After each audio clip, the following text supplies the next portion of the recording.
Hey guys, welcome back to my channel. And today's video is going to be another watch me work video featuring some Frenchies and a couple little hearts here and there.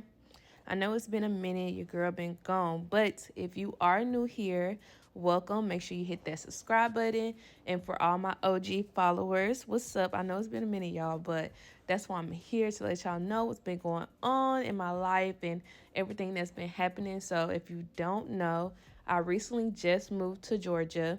I originally started doing nails in Mississippi, born Mississippi, from Mississippi. But I just recently moved to Georgia, so I'm gonna let y'all know what's been going on. So the reason why it's been taking me a little bit longer to get content out to y'all is because I'm just in between places of work right now. And it's kind of hard for me to record if I'm not really at a set location. So right now I'm still trying to figure out where I want my quote unquote shop home to be. I do have a couple options, and then my last resort will be to be oh, that's my dog, y'all. Bless you, Kaka. Will be to be home based, but that's like my very last option.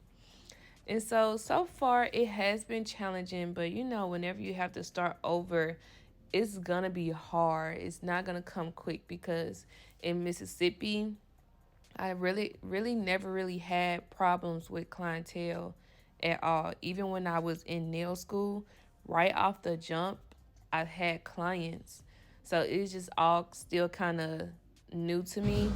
And whenever you're put in an uncomfortable situation, it makes it that much easier to want to stop, give up, quit, and go back home. But I can't do that. I gotta thug it out, hustle, get my hustle back from when I started. I'm almost 4 years into this. It'll be 4 years in June.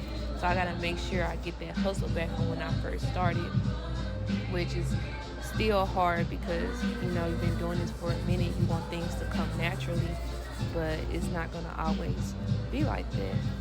So I'm still trying to find my way. If you guys know any preferably black-owned nail shops in Georgia and Atlanta, any surrounding cities, don't be afraid to drop them down below in the comments, because your girl didn't read the comments. So do that for me, or any sweets. The reason why, I know in my last video y'all were telling me to, oh, just get the sweet, but I want to wait out on the sweet, especially because I don't really have a great clientele here as of yet. Don't worry, it's coming.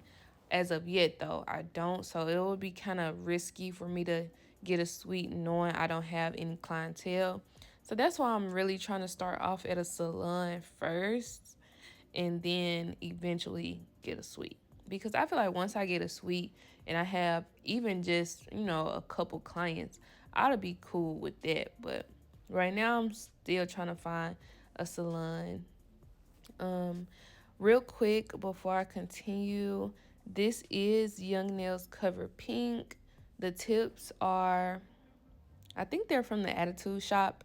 The coffin tips, I use those. And my monomer is not polished, of course. Yeah.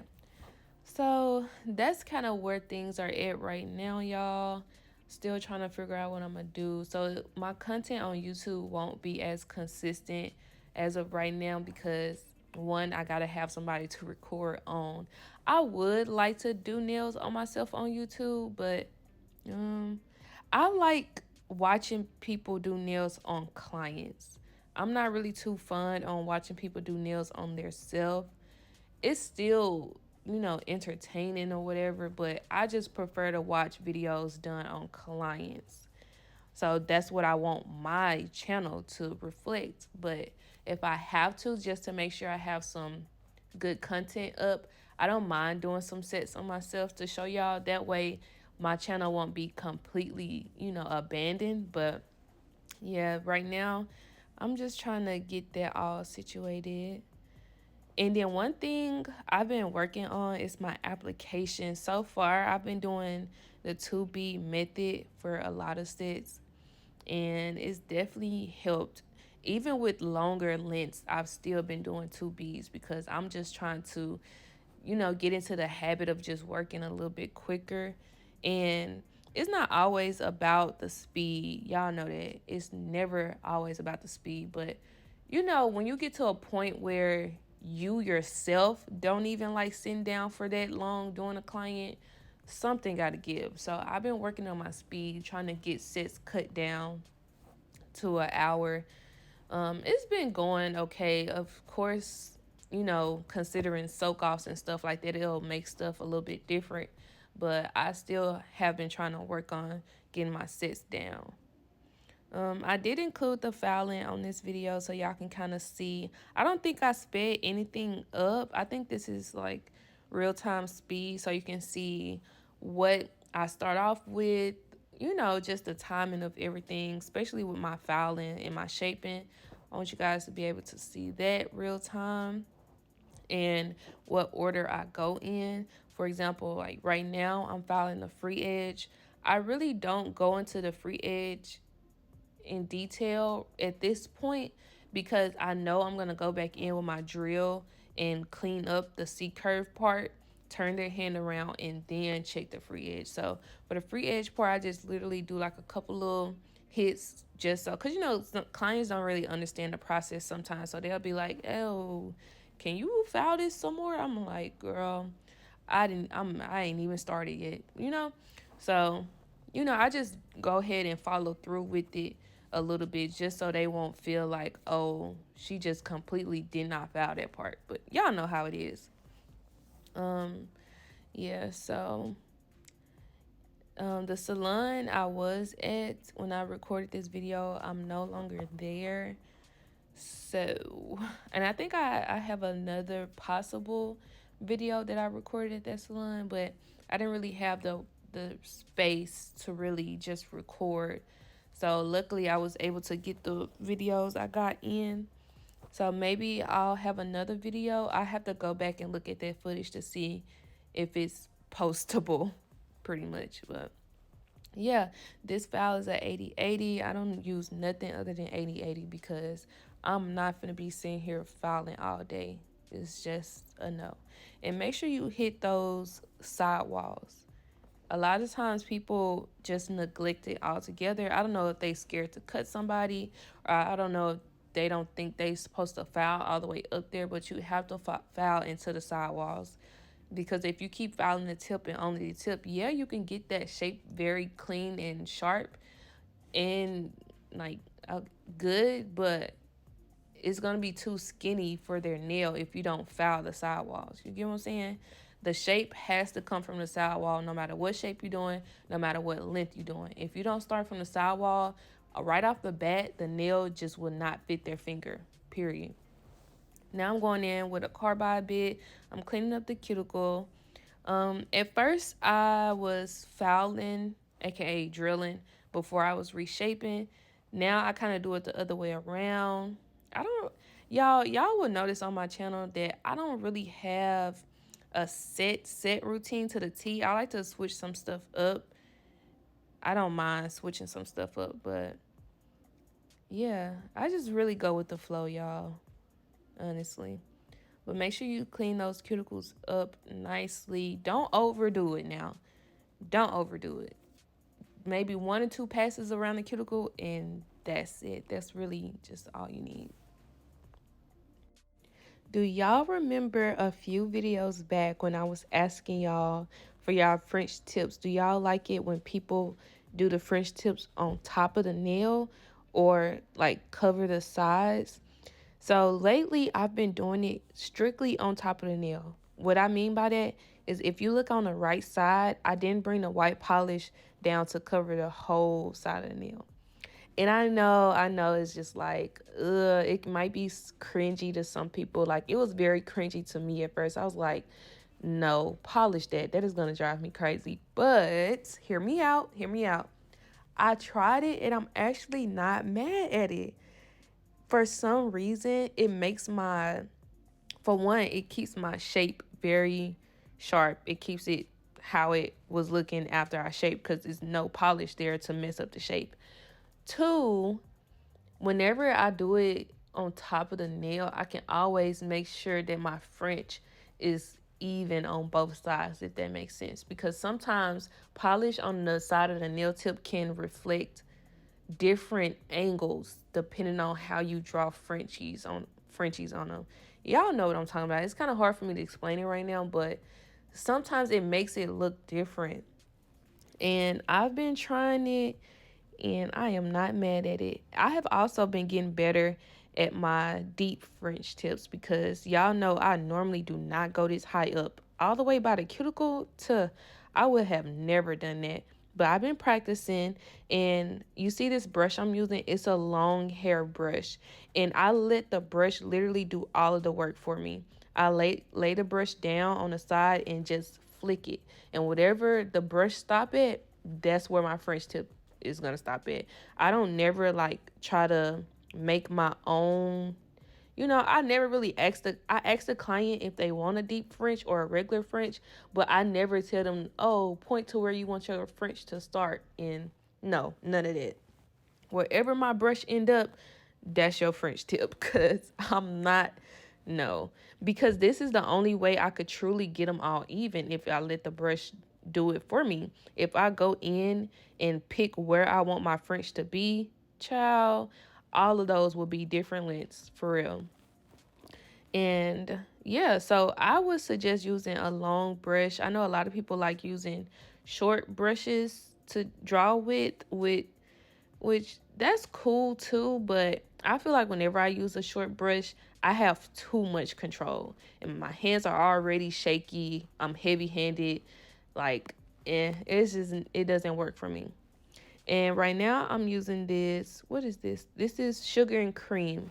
I can't remember the name of the color right now, but once I do find it, I'll put it in the description box. And this color is so pretty. First of all, Sugar and Cream polishes are 100% worth it. It's just that mandatory $20 shipping is crazy. Crazy. But their polish is definitely worth it. Now, while I was doing this outline, I definitely was not as focused as I should have been because it wasn't as neat as I would have liked it for it to be.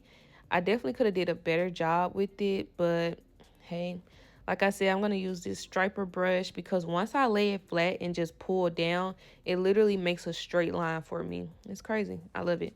And it's A Glorious brush, her 25 millimeter brush. I really like it. All right, so I'm using that same pink polish. At first I was gonna, like, the pinky and the thumb are all, not all, are both solid pink. And I was gonna use an acrylic color for that, but I'm like, nah, let me just use polish. Whenever I have to do a set where the background color and the design on top has to be the same color, I would prefer to just go ahead and use polish for both instead of using the acrylic for the background and then trying to get a polish to match the acrylic. Instead of doing that, I just would rather just paint the nail background with the polish. Now, if it's some instances where I can't do that, then yes, I'll improvise. But in situations like this, because my client asked me, she was like, oh, you're just gonna use the nude as a base. I was like, yeah, because it's gonna be hard for me to try to match acrylic with polish if I don't have, the same color in neither one. So it'll just be easier. And for these little hearts, I was going to pull out my dotting tool and do the whole dot dot pull, but that was so extra. Once I figured out how to make hearts like this, I never went back. All you do is take polish and let it pull at the end of your brush, like at the very tip, and lay it down and pull back. Let majority of the polish at the tip pull in that one spot to make the arches of the heart, like right here, and then just pull back and slowly thin it out. Yeah, and then you just go in little by little to apply pressure. When you apply pressure on the brush, it makes the line wider. And that's literally how I've been doing my hearts now. And as you can see, this is not the same brush that I did my French tips with. This is actually a brush I got from Amazon, and one of my friends had actually thinned the brush out for me. All she did was clip some of the bristles out, and now this is literally my favorite brush. I'm gonna have to go in and do all of my Amazon brushes like that because they just pack it with too many bristles, I feel like. And some of the line art we do, we need a extremely thin hairbrush. So if you've been having trouble with the brushes, try to take some of the bristles out. And then also make sure you go in and double coat whatever you need to double coat. One thing about me, I'm not double coating no French tips if it's like white or black, because my whites and my blacks are very pigmented and I never go in and double coat those. But if it's a lighter color or a streaky formula, I do go in and double coat them. I don't be wanting to, but I be having to because they gonna say something about it. Oh, this one is streaky, and so go ahead and double coat the French tips, y'all. Just go ahead and do it. Yeah, and she wanted the hearts upside down like this. She actually showed me a picture. I'm not sure where the picture came from. It didn't have nobody tagged on there, and then she just showed it to me. It wasn't on Instagram page or nothing. So I just did it exactly how she wanted it. And we had ended up doing matte too, like the picture. Glossy would have been cute too. Like I'm putting Kupa matte on right now, but this is what it would have looked like if they were glossy. And I did not know Kupa was this good. I'm gonna have to buy some of their top coats, but this is bomb. But this is pretty much the end of the video. Make sure you guys like, comment, subscribe, and hopefully I will see y'all soon.